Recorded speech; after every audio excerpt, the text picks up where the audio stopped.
This is the second pond that we have to water the cattle, and they get in here and cool off, and you can see that it's beginning to recede, and not as bad as the first one, but it is going down.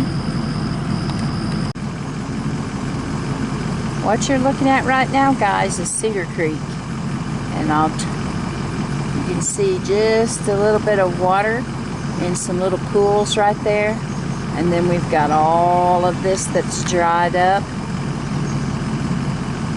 and you go on around the bend and it's dry, and you get a couple little pools that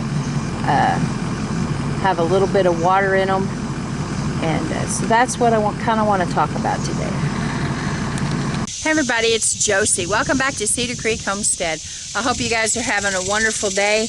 Right here where I'm at in this location, for right now it's cool, there's a breeze blowing, and you can hear nature all around me. Cows are calling in their babies to get their breakfast. I got one that is not coming to Mama right off, and Mama's kind of upset, so you'll probably hear her bawling and keeping on till her baby comes to her. I see one coming across on the other side of the creek bank, and I can't tell from here if that's her baby or not, but she's not very happy. But anyway, I'm out here making my video. I wanted to say I'm sorry, guys. Blade and Cheyenne have been in New Jersey for several weeks, and they come back home on Monday, and we had so many things that needed to be done after they got home. And all day yesterday I kept telling Cheyenne, I said, now I got to get my stuff together to make my video for tomorrow night, for Tuesday night. And yesterday was actually Tuesday, and it didn't even dawn on me until this morning that I had totally missed Tuesday. So those of you that like to watch my video on Tuesday night, I'm so sorry. I messed up, and I'll get better. I'll be better next time, but I thought I'd get on here this morning and talk a little bit about water. And I showed you those two clips of a couple of our ponds, and where I'm standing now, right here behind me, this is Cedar Creek, and you can see that, I'll step back a little bit, Cedar Creek is pretty dry. There's a few little puddles, a few little areas where the water is pooled, and if there are any fish, they're in those little puddles. And going on down that way, the creek is windy and just beautiful, I think, but it's dry, and that got me to thinking about water. Now if you look up the U.S. Drought Monitor, and for here in Oklahoma, for where we're at, they don't consider us dry at all. In fact, they say that some of our water tables are in the plus category. We have Lake Tenkiller, we have Lake Eufaula, and we have the Arkansas River. It's just a little bit away from me. I live right above the dam, and then we have the Illinois River. There's a lot of water sources around here, but you can see that Cedar Creek is about dry. My ponds are drying up. The pasture looks pretty good, but we're definitely getting some areas where the grass is beginning to die off and brown up, and there's no burn bans in the area. There's no Muskogee County, Sequoia County, neither one of them are under any kind of burn ban right now, and we're having extreme temperatures. Humidity's high. It was terrible last week, terrible this week. Yesterday was 115 on the heat index. I think it's supposed to be 111 today. Heat index, that's not the actual air temperature, but the air temperature is 100. And they are calling for a few chances of rain, like 20% Friday and Saturday. So hopefully we'll get some rain and get the water running back in the creek and fill the ponds back up. But I just thought I'd spend a little bit of time today talking about water. Now y'all remember back in the spring when we were trying to get our garden out, and we just had weeks of consistent rain and we couldn't get out in there, and we were behind schedule on our gardens. And I told you that I wasn't going to complain about the rain, because this summer we would be praying and begging for rain. Well, here we are, and we are definitely praying for rain. And so I will continue to pray, and I hope you guys are getting rain in your areas. I know that out west you guys are in desperate need of rain, and where I'm praying, and we have prayer at our church, and I'm sure other churches all around the country are praying for rain and praying for some much needed relief. Now on my farm, on Cedar Creek Farm, we have several water sources. We have water all around us, like I just told you, the Illinois and Arkansas River and different big lakes. But here on Cedar Creek, we also have other water sources. When Cedar Creek is flowing, I've got that. I have 2 wells on Cedar Creek. One of them is a sulfur well. The other one is a freshwater well. And we have 2 good springs that we know of. And then up here on the mountain, they call it how I always call it the mountain, and his dad calls it the mountain. Water runs off of that. And there is, sometime I'll take you over and show you that there is a natural rock bed that comes down through our pasture and flows down into Cedar Creek, where the water comes off the mountain, and just kind of makes it a little natural area. It's really pretty. And it doesn't flow all the time, just when it rains, and it flows down through there. And so there are water sources. But let's talk about our water needs.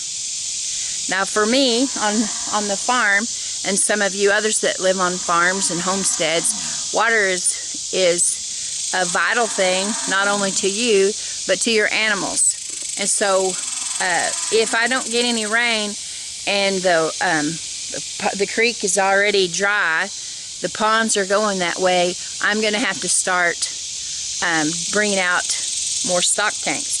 Now we have stock tanks up in our cow lot and outside the cow lot when they're up there in that pasture, and they're on pastures that don't have ponds. Now every pasture that I have has pond access and creek access, but up by the house we put, sometimes they're up in the cow lot and they can't get to the pond, and they definitely can't get to the creek. So we have a big round water trough up there that we fill for them. But we also have other big round water troughs that we can put on different locations so that they can get to water. And a few years ago we went and bought 3 or 4 or 5 of big oval black stock tanks, and we put those behind Howie's mom and dad's house so that we could fill those with water, and the cows could come up there to that pasture and can get drinks out of that. Because we don't have all these pastures on all this land. They don't have, like, we're not piped in with public water to those pastures. We had to carry the water to them. So we do have water sources for them other than the creeks and ponds. We can give them good old tap water. And we may have to do that if we don't get some significant rain here before too long. So we do have ways to accommodate the water needs for our cattle. Our other small animals, they're up, of course, close to the house in the barn lot. And there I have hydrants up there where I can give them water. But what would we do if we didn't have access to the tap water? Or, the frost-free hydrants where you could just turn them on. We would have to begin to carry water, and that would require having vehicles that could handle the weight when you have your, those portable stock tanks, or you have IBC totes, or whatever it is you're going to use to carry water. You have to have something that can handle the weight. You have to have something that can get into those rugged conditions to where you have to go to get water to carry back to your livestock, into your small animals.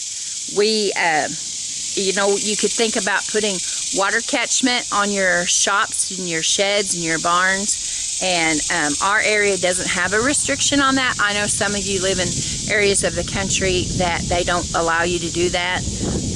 Unfortunately, I don't know how you would get around that if it's a law where you live. But here we can catch water, and even if you had to catch water in buckets, that would take a little bit longer, but you could still catch water out of your rain gutters and out of your water catchment systems. People have really neat water systems that they have set up, and one of our goals is to get the big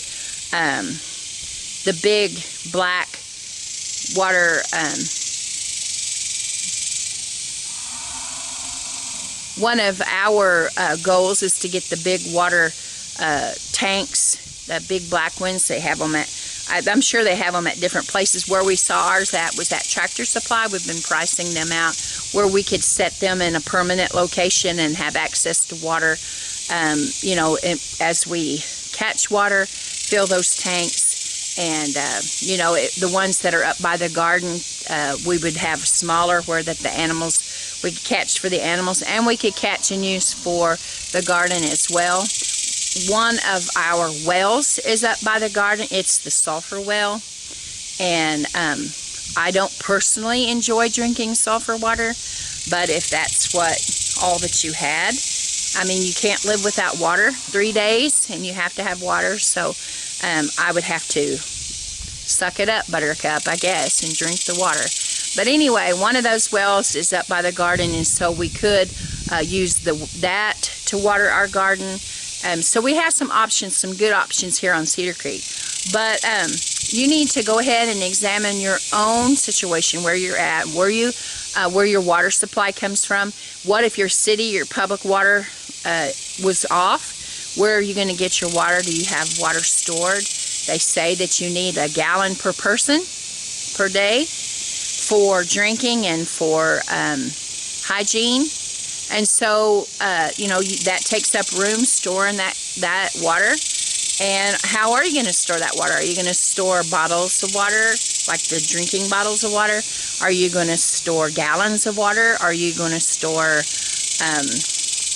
barrels of water? You know, there's lots of things to consider. And there's lots of products out on the market. There's water bricks, and there are other ways that you can store your water.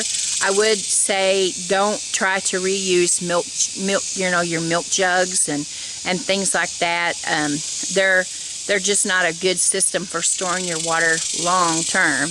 Your water catchment systems, like your IBC totes and different ones like that, can be set up to have a faucet on them. And you can watch channels like Deep South Homestead and Doug and Stacy. They show you how they've done those kind of things, and that would be a good teaching source for you to do, for you to watch. And that's something that we have to take into consideration here to get those systems set up. That was one of the next things on our list, and of course, you know, how we didn't get it done before Howie left us, but it's still on the list, and it's still of vital importance. Yes, we have a lot of water sources around here, but we want backups to our backups. Now, the next thing that you have to consider, yes, this is a creek, and how Papa Tex grew up playing in this creek, and his mama washed laundry out of this creek, and they used this creek to bathe, and they drank water, and they did all kinds of things. They did have their spring, though, for water, for drinking. But the next thing that you would have to think about is how you clean this water. You don't want to drink pond water. You don't want to drink your creek water. You don't want to drink lake water or the Arkansas River water, or any water that you don't know is safe to drink, because there's all kinds of organisms and microorganisms, and you know, people spray their fields, and there's runoff off the fields into the water, and you just don't want to get any kind of sickness on top of on top of being stressed over your water supply. You don't want to get some kind of stomach sickness or parasite or anything like that. So the next thing that you need to consider is having a good source, a good product to clean your water. Now, I personally have a Berkey water filter. I'm not endorsing that in any way to say go buy a Berkey water filter system, but that's what I have. There are all kinds of good water filtration systems, purifying systems out there that clean the greatest percentage of the water with the charcoal filters, and it takes out the almost everything out of your water and make it safe to drink. If those of you that have a sun oven, most of them come with that little system that'll help you put your water in the container in your sun oven, and it does its thing and purifies your water. So there are sources out there, and I would say that now is the time to look at that and invest in something like that, so that if you have to use water that you're not 100% sure about, you have access to good, clean drinking water. Because like I said, 3 days and that's it. Conserving water. Now, the garden is very important to us. We love having that fresh produce, and we love looking forward to putting up stuff on the shelves so that we can pull it out in the wintertime all the way through until next year's harvest, pull it off the shelves, and feed our family, feed our loved ones, feed our friends that come and gather around our table to eat and share with other people. We look forward to that. But if worse comes to worse and there's no water, you turn your faucet on and no water comes out of the faucet. The creeks are dried up. The ponds are dried up. The spring has dried up, heaven forbid, or the wells don't run. There's no water. We had to make choices, informed choices of what we would do. And if it got bad and I was having to water all of my livestock and things like that, we would probably scale back on what we're growing in the garden. We would just we would harvest what we could, and I would probably say that I wouldn't put in a fall garden because of the water situation. You know, maybe this is going to sound gross to a bunch of you, but if you're conserving water because there's some kind of water emergency, maybe you don't take a shower every day. Maybe you don't wash your hair every day. Maybe there are days that you use a pan of water to wash yourself and to clean yourself, and you don't take that 10 or 15 minute long shower that a lot of people enjoy. Maybe you wash your laundry, and if you're able to, wear something several different times before you wash it. We're not used to that kind of stuff here in the United States, I know that. But if we're conserving water, if we're conserving our resources, if it's an emergency situation, we have to re-examine what we're doing. Something else you can do to save on your water, if you're in an emergency situation, when you open your canned goods, when you open something off of your shelf, if it's packed in water, if it's packed in syrup, if it's packed in some kind of juice, try to think of a way that you can use that as well. If you have to have some kind of liquid to cook, and say, for instance, say you're opening a can of corn. Well, corn, especially, whole corn, is going to have juice in it. So if you're in that situation, emergency situation, and you know you're going to need some water, maybe you're not going to want to drink corn water, but you might be able to use that water. Say you were going to make some kind of cornbread or something, or something that you're going to need some liquid, and like something savory, whatever. You probably wouldn't want to put it in a chocolate cake batter, but maybe it'd work. If you didn't have any water, it might work.